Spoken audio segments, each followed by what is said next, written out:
Buenos días, aquí Augusto Townsend, curador principal de Comité, con las noticias de hoy miércoles 20 de marzo del 2024.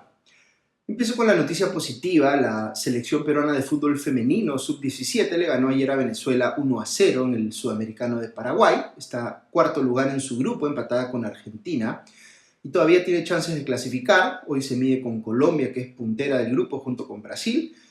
Mucha fuerza a nuestras seleccionadas para que saquen adelante este partido.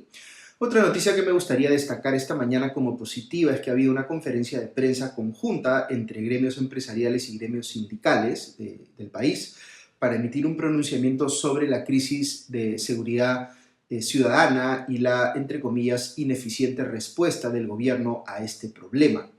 Ha estado la CGTP, CAPECO, CONFIEP y otras organizaciones importantes, pero este no ha sido solo un pronunciamiento, sino que se han presentado propuestas concretas como la creación de los llamados centros de flagrancia, para que estos articulen, digamos, el trabajo de la policía con el de los jueces y fiscales, y de esa manera se pueda gestionar mejor el delito.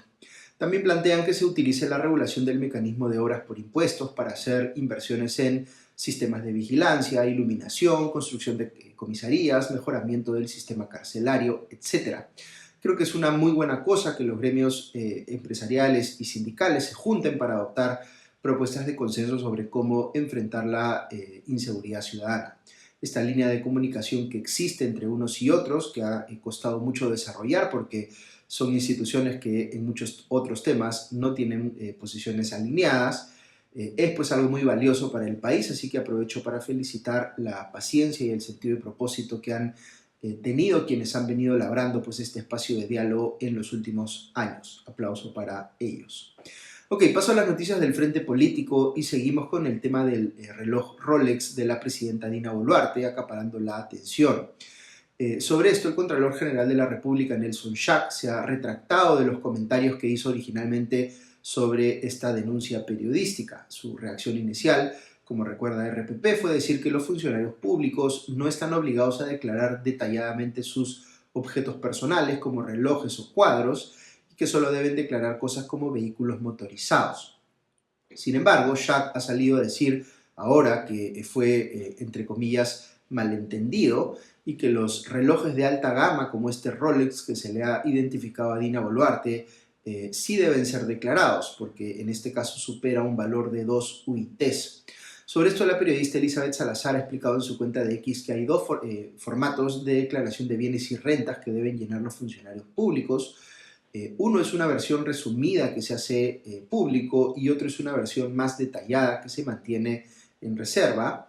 En este segundo formato hay una sección específica para bienes muebles con una nota que dice expresamente que se debe incluir joyas con un valor mayor a 2 UITs. De manera que no parece haber duda alguna de que este artículo debió ser declarado por la presidenta Boluarte y parece que alguien en el equipo del Contralor Schack le hizo notar que no había opinado en sentido correcto.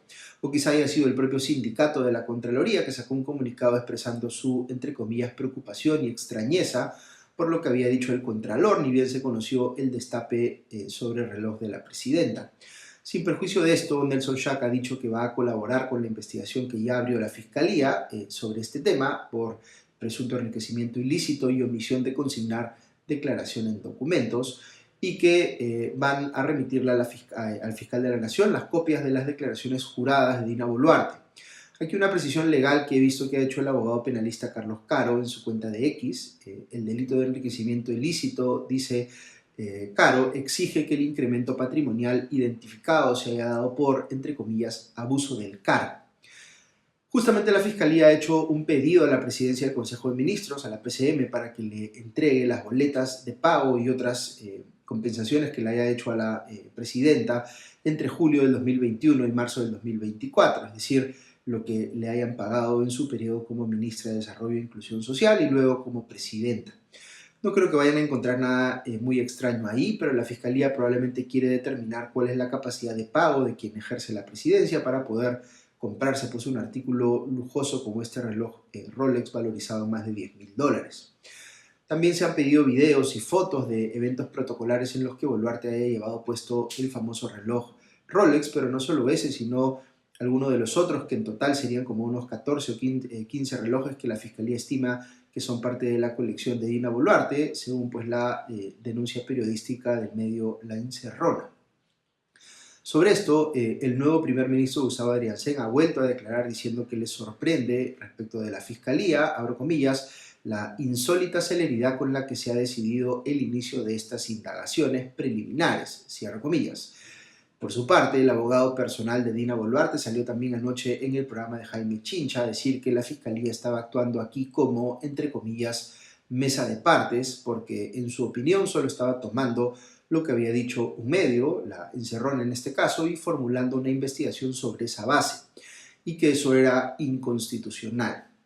Aquí vale la pena aclarar un par de cosas. Una denuncia periodística no es en sí misma prueba suficiente digamos, para acusar a una persona. La Fiscalía tiene, por supuesto, que verificar por cuenta propia cualquier cosa que se impute en un destape en los medios.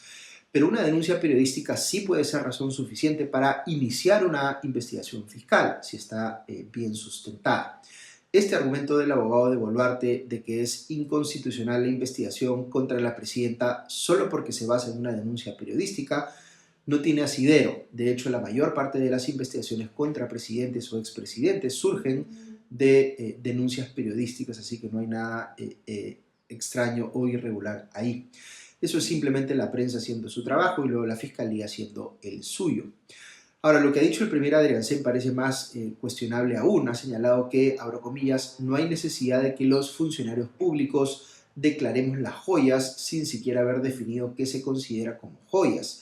¿Qué sentido podría tener eso? Debemos declarar los lapiceros, la medallita de bautizo, las alianzas matrimoniales. ¿A dónde vamos a llegar? Cierra comillas.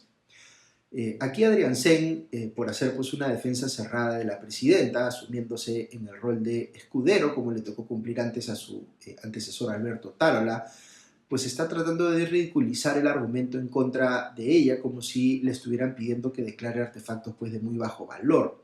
Cuando la norma es bien expresa y bien clara en decir que se declaran joyas que tengan un valor mayor a 2 UITs, y este reloj Rolex de la presidenta largamente supera ese valor. Es decir, aquí hay una infracción objetiva que ha cometido la presidenta y por tanto en este punto al menos en la omisión del deber de declarar, Adrianzen está defendiendo lo indefendible y de paso argumentando en favor de bajar los estándares de transparencia que se le exige a los funcionarios públicos.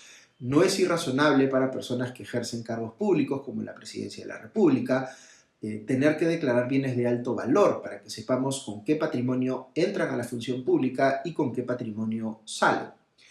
En RPP, el premier Adrianzen ha dicho que, abro comillas, lo dijo el Contralor, se ha hecho un examen del balance patrimonial, un estudio del patrimonio de la señora presidenta y no se ha detectado ningún desbalance, por lo que el presunto enriquecimiento quedaría desechado, cierro comillas.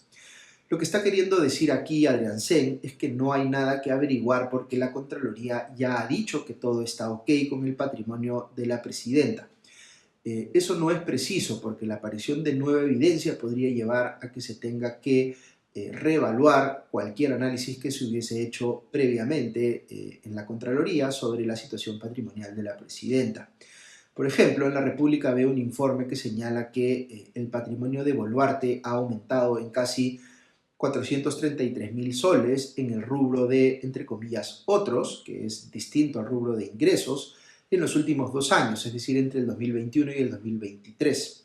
Si se hace la evaluación de las 13 declaraciones juradas que ha presentado Boluarte en este tiempo, eso es un poco lo que se desprende de ello. Ese no es un dato menor, es algo que debe ser explicado. En las redes sociales veo que algunos periodistas han empezado a analizar la experiencia laboral de Boluarte para tratar de estimar sus ingresos en el tiempo.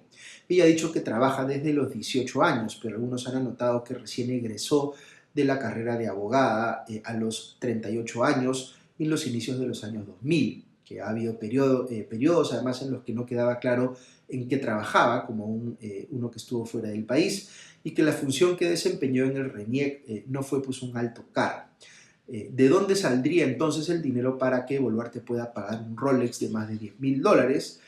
Ya existen versiones, por supuesto, circulando en las redacciones de los medios, pero que yo haya visto todavía están en proceso de verificación, como deberían. Pero este asunto se le está convirtiendo pues a Dina Boluarte en una bola de nieve por no haber salido ella de inmediato a dar las explicaciones del caso.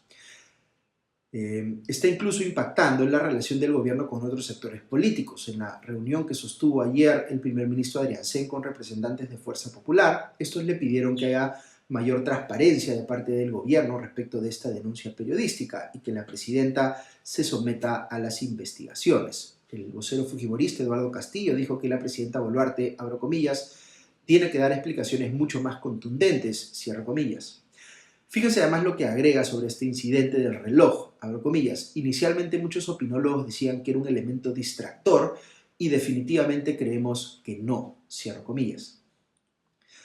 Otra cosa que le ha pedido Fuerza Popular a Adrián Sen es que evalúe a cada uno de los integrantes de su gabinete, según reporta El Comercio, pues, abro comillas, de lo contrario vamos a tener que hacer el trabajo por usted, cierro comillas, a decir del vocero Castillo. Curiosamente, el rumor que uno escucha en las últimas horas en torno a la posible censura del ministro de Interior, Víctor Torres Falcón, es distinto al que se escuchaba hace algunos días. Parece que ya no existen los votos suficientes como para poder censurarlo. También se juntó Adrián Sen ayer con Renovación Popular. Aquí parece haber algo que este último partido quiere del gobierno, vale decir que le levanten el techo de endeudamiento a la Municipalidad Metropolitana de Lima, hoy liderada por Rafael López Aliaga, en cabeza pues de ese partido, para que la municipalidad tenga mayor espacio para financiarse. Así que ese es un tema por el cual Renovación Popular necesita estar en buena relación con el gobierno. Hoy no va a haber una reunión con alguna bancada, recién se retoman esas reuniones el jueves con Podemos Perú y de ahí se van hasta la próxima semana. Unas noticias más que menciono rápidamente. El Jurado Nacional de Elecciones le entregó su credencial a Magali Santiesteban, de Fuerza Popular, para que asuma como congresista en reemplazo de la suspendida María Cordero Jontay. Por otro lado, veo en una nota en El Comercio que el juez Jorge Chávez Tamaris ha aceptado el pedido de la Procuraduría ad hoc para el caso Lavajato de solicitar una reparación civil solidaria de casi 423 millones de soles y 1.800.000 dólares en el caso que se le sigue al expresidente Ollanta y su esposa Nadine Heredia, además de otras 18 personas más, por la concesión presuntamente irregular del Centro de Convenciones de Lima en favor de la constructora brasileña OAS, porque esas cifras que les mencionaba son lo que estima la Procuraduría que habría sido el daño en contra del Estado. Muy bien, eso es todo por hoy, que tengan un buen día y ya nos escuchamos pronto. Adiós.